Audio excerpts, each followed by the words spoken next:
Yes, people, welcome back to another late night chat stream. Hope you're all doing very well. I am ill. I am ill a man down. I'm not doing very well these days. I have that 2020 flu that was going around back then. You know that one? Yeah, I did a test for it just to know what I had, and turns out, yeah, your boy's got the big COVID. His whole house has it. His whole house has it. But you know that's why I couldn't do the watch along yesterday. I was genuinely stuck in bed all day, like dead. I thought I was dying, but I didn't die. 'Cause, you know, I'm hearing that. But big up to all of you. Anyway, locked in. We're gonna chat about it. We're gonna not review formally, but we're gonna chat about Ipswich. We're gonna chat about the players because I was very impressed with the overall performance. A few players defo stood out. But listen. First things first, hit the like button, people, man. Hit the like button. Let's get those likes up nice and quick. We are 100 subscribers, 101 to be specific, away from 10K. So if you're not subscribed, subscribe. And tell a friend to tell a friend. Share it around. Get this channel to 10 fucking thousand subscribers, man. Who we got in the building? What subscribers have we got in the building, man? We got Briggsy, Blue Moon, Ryan GS, Jack Lee, Jill, Only Blue in Village. We got Daniel Thompson. We got Beyond Belief. We got Matthew Hoyle. Yeah, he says LB streaming at the same time. LB doing Atletico Madrid watch-alongs. I don't know. Big up to him, though. You know what I'm saying? I could not be arsed watching Atletico Madrid. But let him at it. He's grinding, man. He's grinding. He's doing his thing. The name of the song, man. The name of the song is Better Man. They're a band I found. They're a Manchester band. They're from Stockport, called The Rolling People. Young lads, sick band. Linked down in the description. Go and check them out. And if you check them out on Instagram or anything, let them know I sent you. Sick band, young lads. I like to support young up and coming bands from Manchester and Dublin and that. You know, they're a sick band. So big up The Rolling People every single time. It was Girona watch along. Yeah, I know. Anyways, hit the like button. Let's chat about City, man. Enough about music, enough about my illness. Let's chat about City, man. City 4, Ipswich 1. Started off a bit shaky, didn't it? My man Sammy Smoddox, my Irish brother, went through on goal, scored, and I can't lie, people, I was a bit like, oh no. This is going to be one of those days where, you know, it's early season City, and it's not clicking, you know. A lot of things go wrong at once, and we start to wonder, okay, you know, there's no disaster, but it's like, okay, you know, it's one of those days, and I was a bit like, okay, I'd accepted that, and you know what, I would have been cool with that. I wouldn't have been too angry. I wouldn't have been throwing my toys out of the pram. You know, how often do we hand someone their first goal? How often do we hand someone their first win? How often do we just, you know, we generally seem to be great at offering people their first at something. And it didn't last long. I know, I saw some people, Matthew, talking about Ederson. You know, would Ortega have saved that? Of course, every time Ederson lets in a goal, that conversation is going to arise, because that's just the nature of Twitter and YouTube, you know. Oh, Ortega would have saved that, man. Ortega would have stopped that. Come on, man. It happens.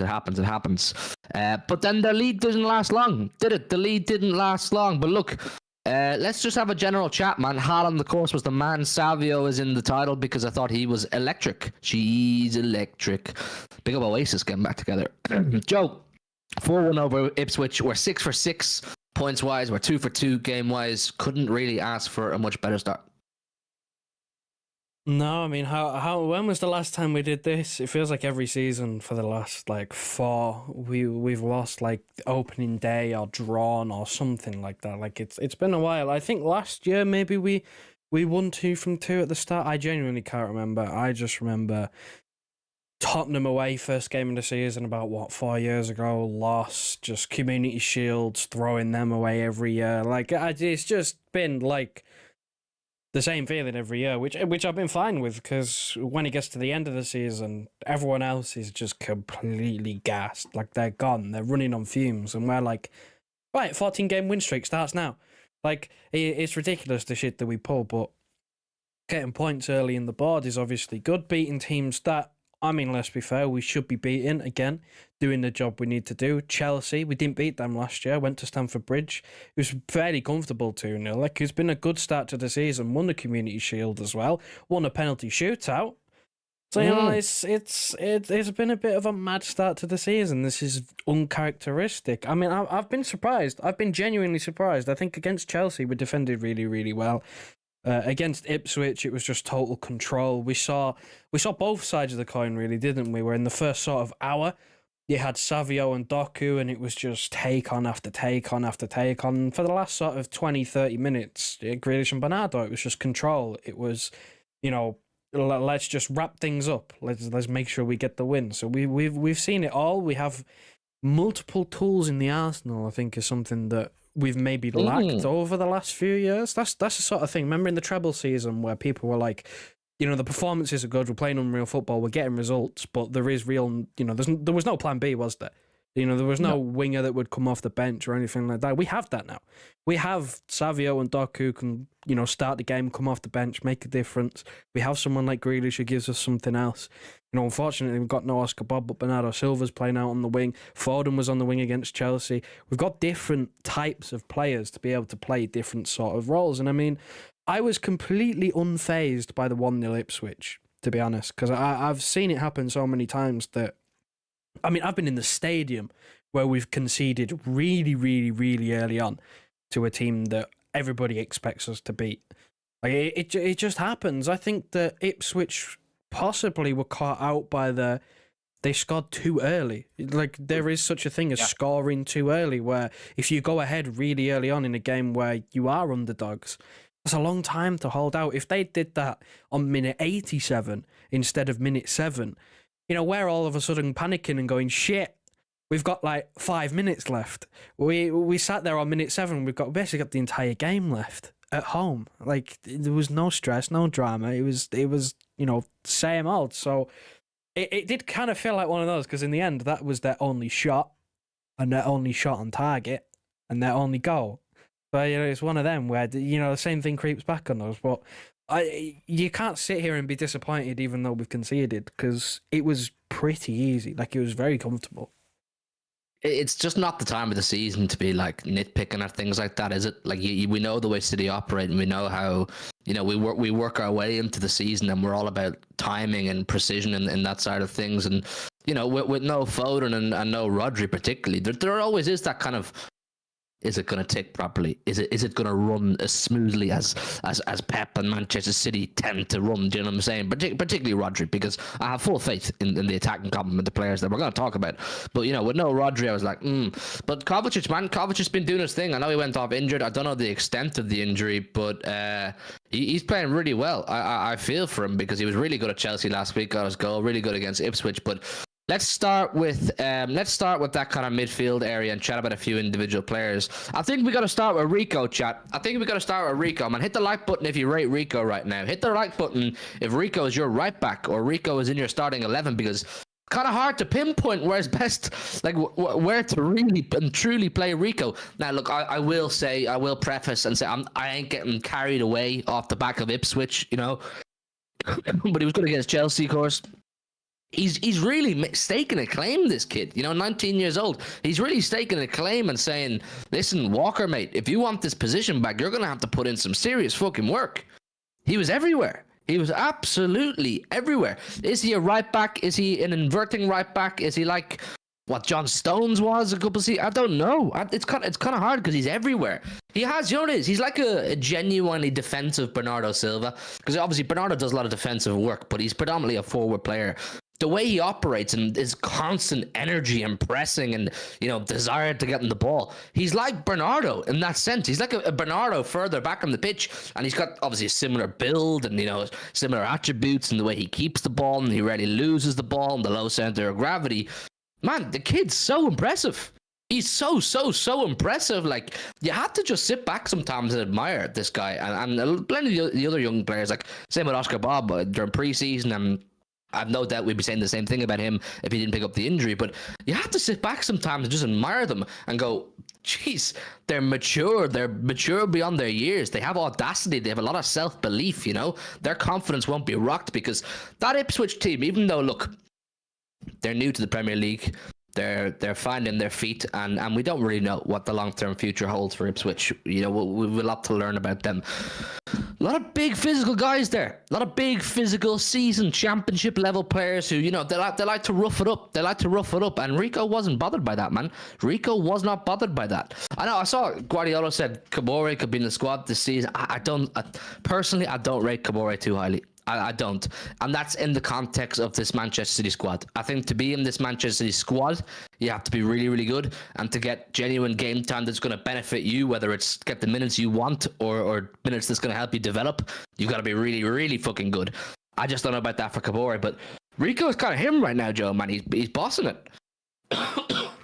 No, you don't take him out. I mean, we talk a lot about the young player system that we have, where they might play sort of 3-4 games in a row, and then you won't see them for maybe 3-4 months. That has happened before. We're no stranger to seeing that with young players, but this is Rico's third season, like properly in and around the senior team. Of course, in the treble season, the second half of that, he was really involved. And then last season, he was involved early on, didn't really play in the middle, played a couple times towards the end of the season, ended it really strongly. And he's got the start again this season. The reason why I wouldn't take him out is because how much do you trust Kyle Walker after last season? In terms of on-the-pitch performances, it was streaky.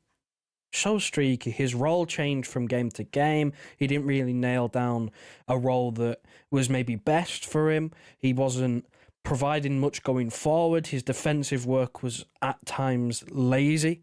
If we're just going to put it bluntly and just state the obvious, sometimes it looks like he thought that, you know, he could get away with not putting in full effort, and he got caught out. There was a couple of goals that I can remember conceding because he was jogging.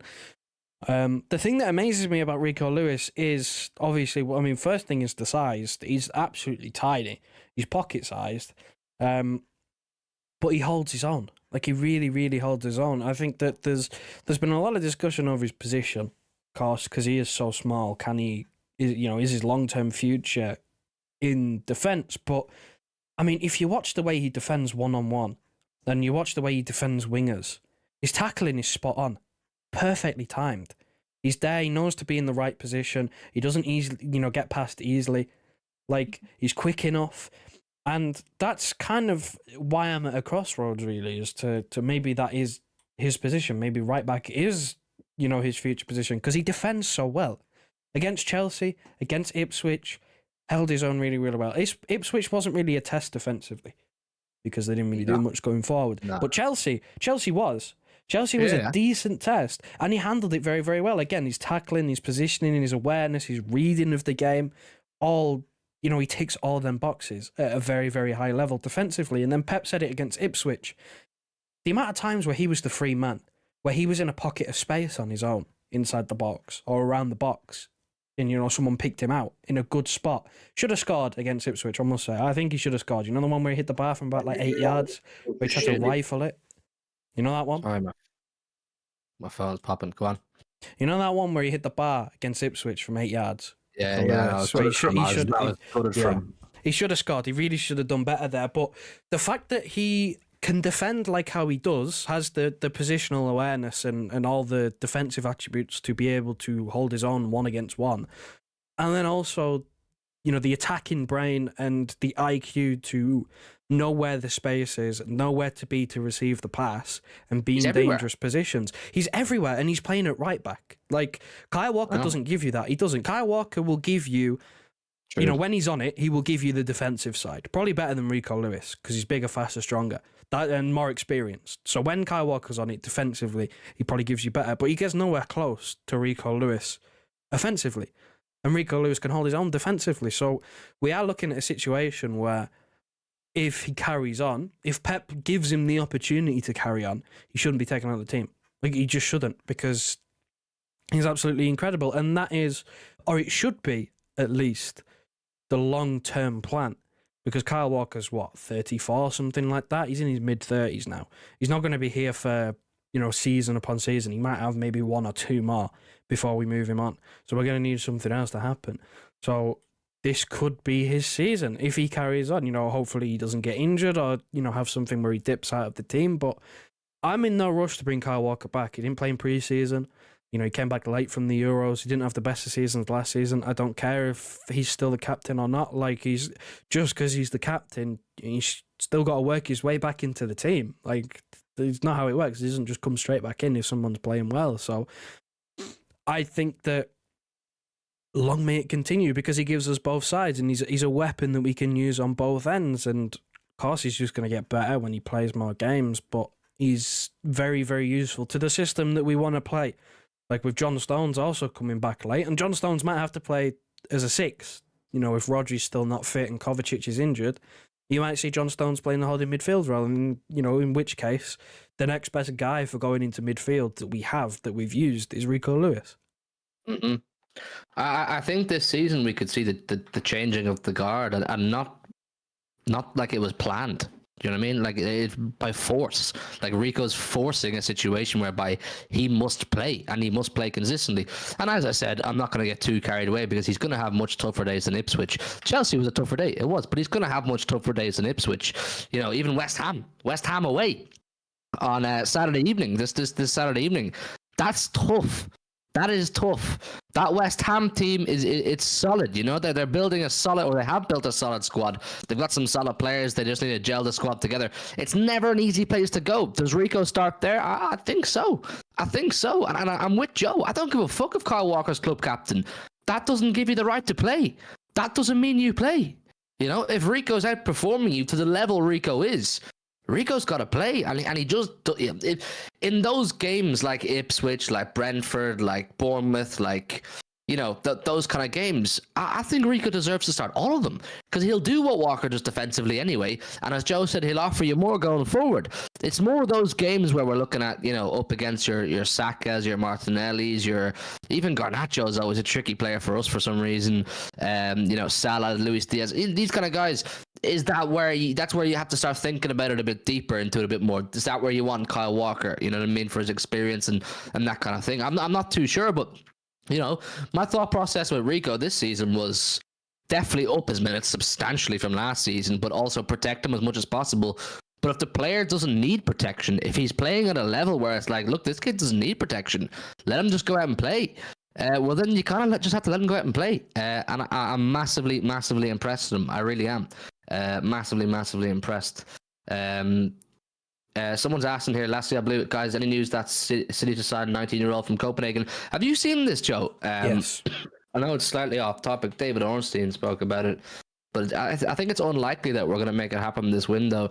Yeah, Man City have considered Copenhagen's Ori Oskarsson as Haaland backup. City unlikely to pursue him for now, but firm admirers and 19-year-old Iceland international set for 20 million plus add-ons move targeted by other Premier League sides and likes of Porto and Sociedad.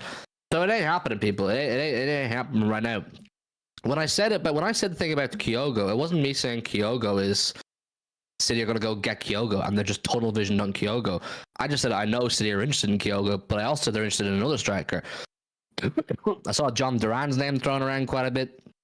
I felt that to be a bit unlikely, but I could see this one. I could see this one. It would be, you know, similar to Alvarez vibes. You're getting in what Alvarez was about. What was he? 19, 20, 21 around there when we got him.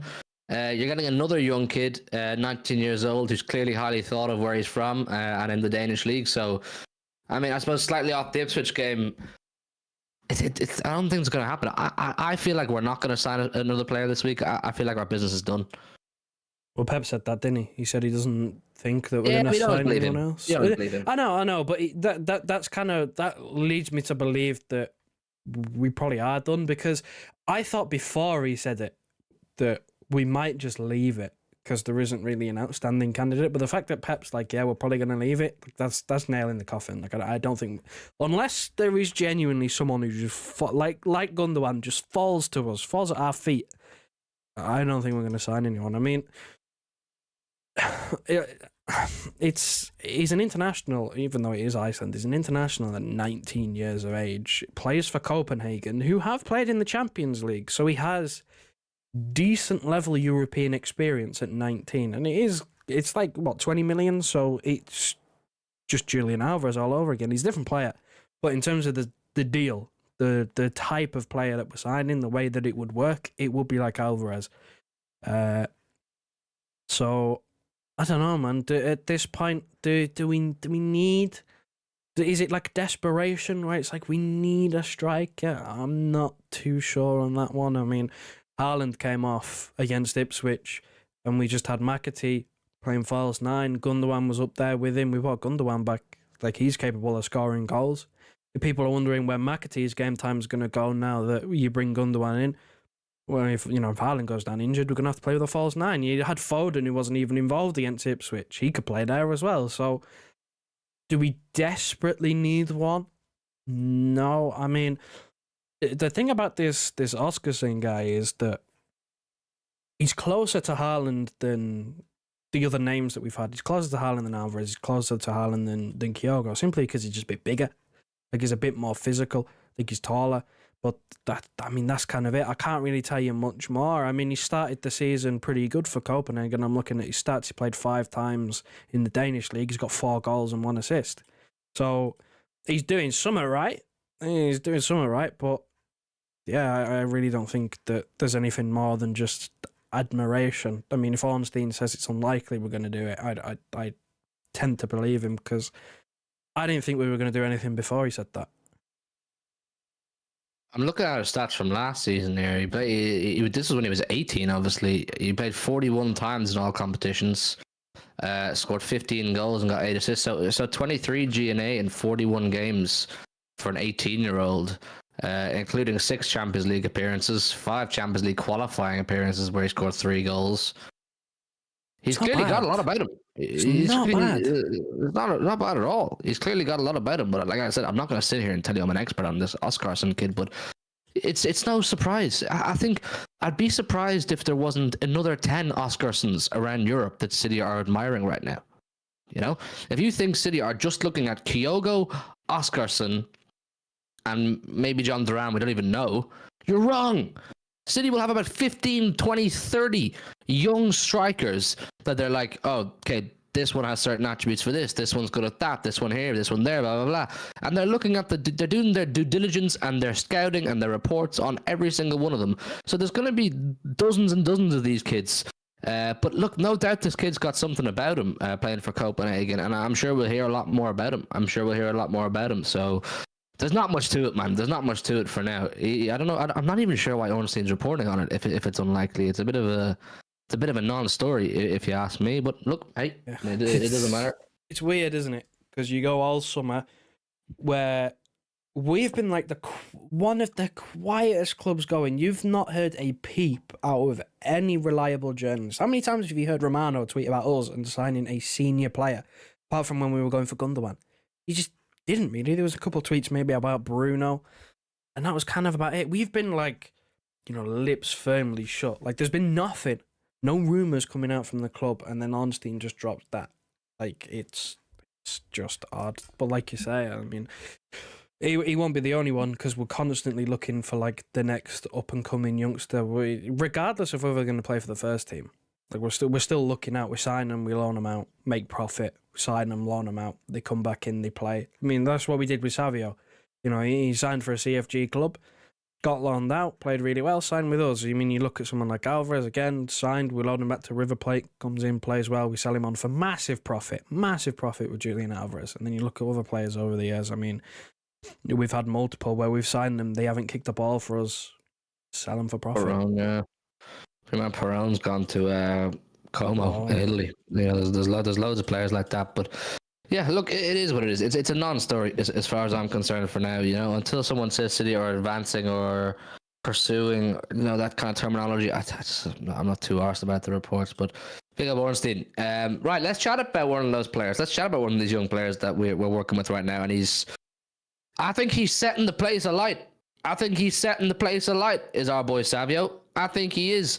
I think he's come in with his chest out, swagger, Brazilian flair, saying, look, I'm young, I've got a lot of learning to do, but I'm still going to show you I've got something. And he's got a lot of something. This kid has got a lot of something. Very, very impressed with Savio. And I see a lot of people comparing, stylistically to Mahrez. I do see it. I do see the stylistic comparisons, but I think Savio's faster and stronger. I think Mahrez was probably technically, his touch on that was probably better because Mahrez is one of the best touches in football I've ever seen, literally ever seen. But this Savio kid, man, he's brave.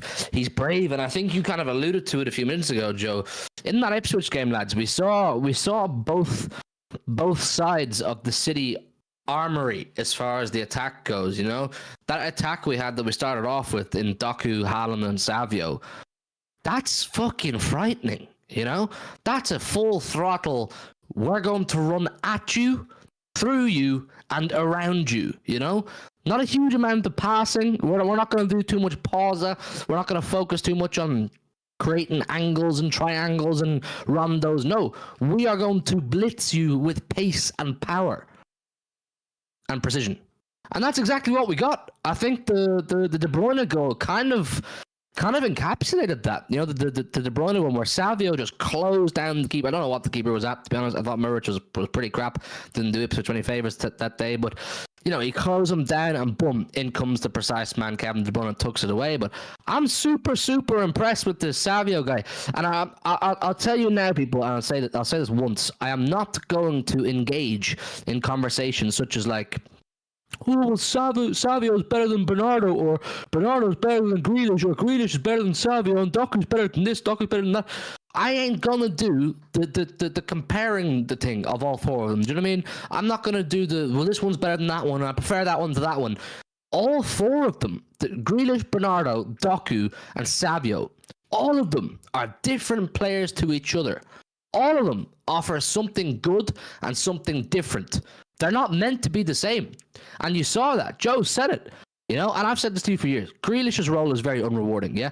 Savio and Doku, they lit up the first half, blah, blah, blah. We're 4-1 up. Grealish comes on. Grealish was not told to go on and go get goals, mate. Of course, if he can get them, get them. It was just tie it up. Just stay it out. Just tie it up. Keep the ball. And he did that. Bernardo can do a bit of that. Bernardo can do a bit of the pause and stuff. And then you got the two rockets on the wing, Doku and Savio. But Savio's my guy right now, man. I'm really impressed with him, and I'm really excited to see. I think any fullback in the Premier League right now, Joe, will have looked at those two games from Savio in the last week, or the half he played against Chelsea and then the bit he played against Ipswich, and go, he could be a problem for anyone. There's no fullback in England right now that's going to be looking at Savio and go, I know how to deal with him, because he's unpredictable. He's unpredictable. He goes outside, he goes inside, he dribbles, his decision making is quite good. His decision-making is quite good. For a young player, people, he is quite good at knowing when to release the ball, when to do a first-time pass, when to hold it, do a bit of link-up play. He's a smart motherfucker.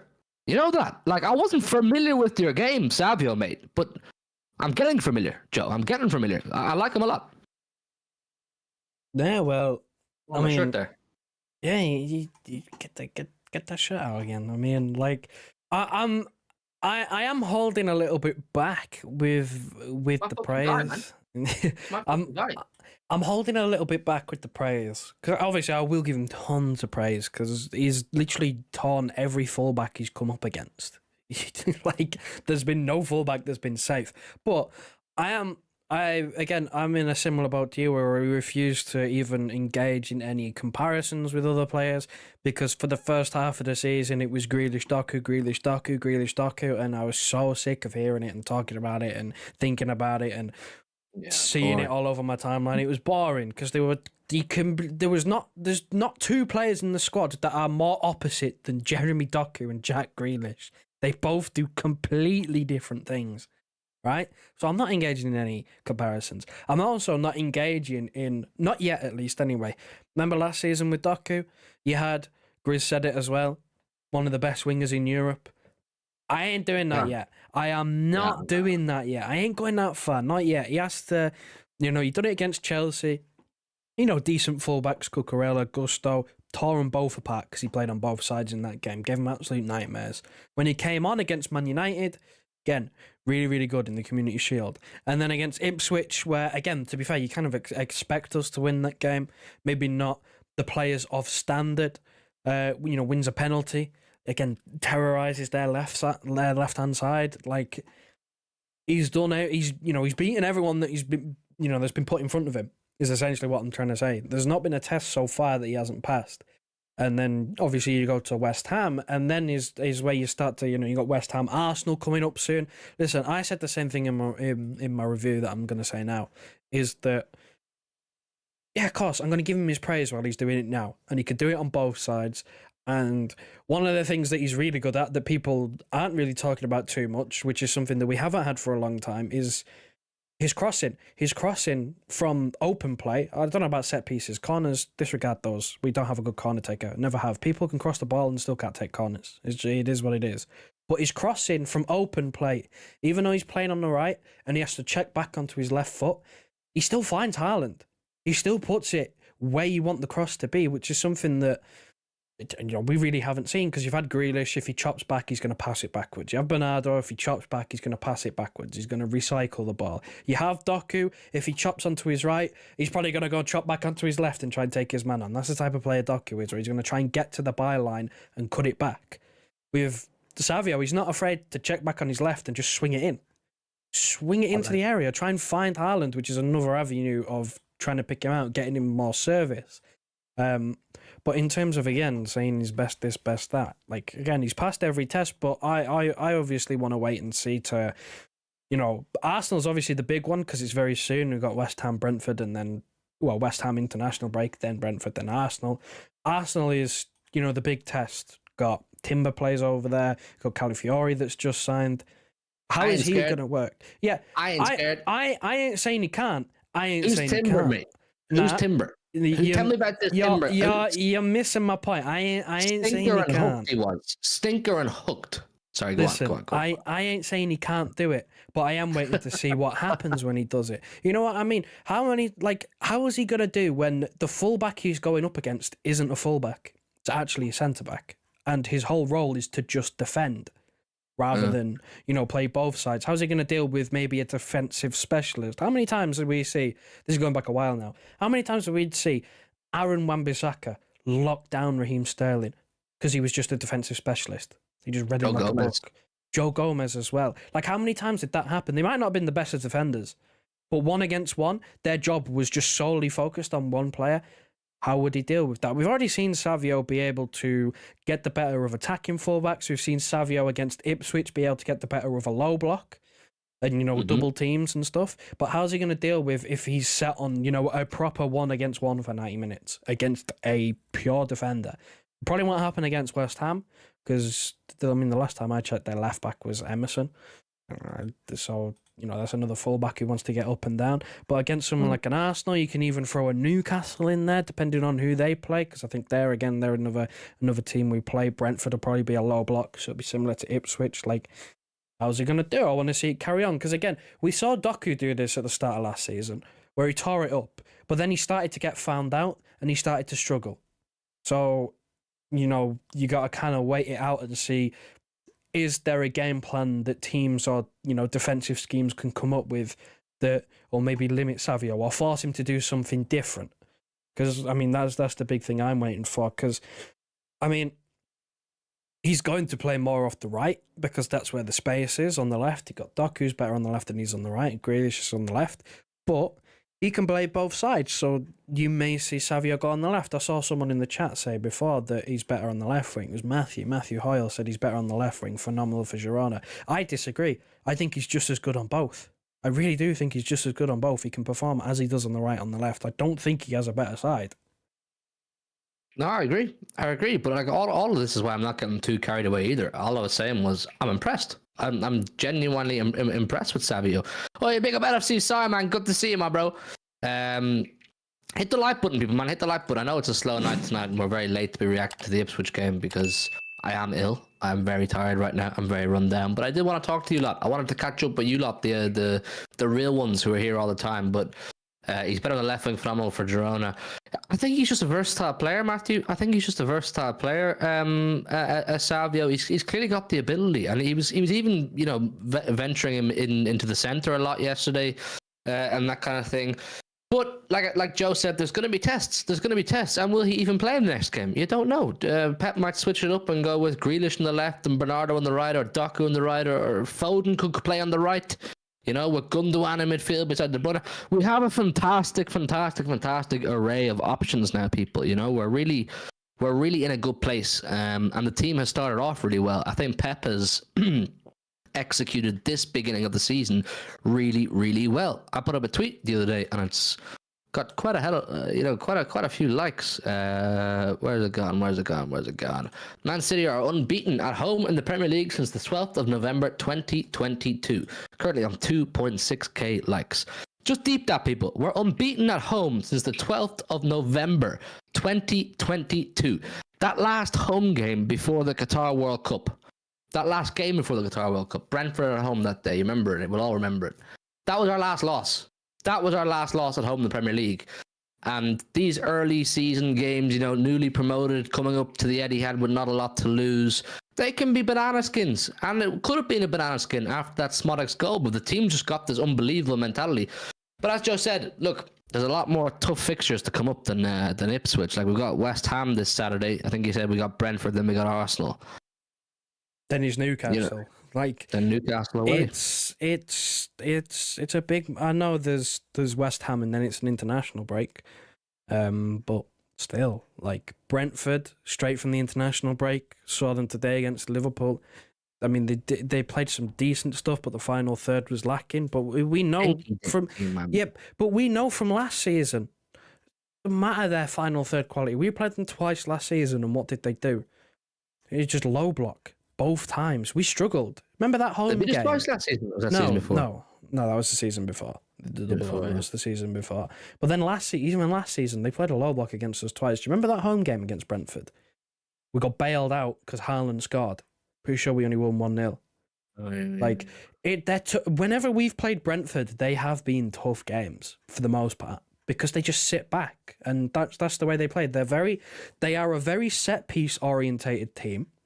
That's the style of play that they have, where they will play for corners and free kicks and set pieces, and they will sit and wait for counter-attacks. That's the style of play that they have, where they're very effective at it. I mean, they're still in the Premier League. Like, they're a mid-table club in the Premier League based off this style of play.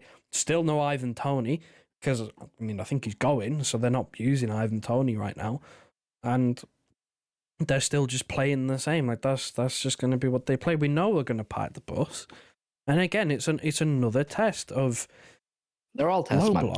They're all tests because most teams park the bus against us. There's very few teams that will go toe to toe. We had Arsenal, the mighty Arsenal. Even they come back every stream, I swear, man. But we did.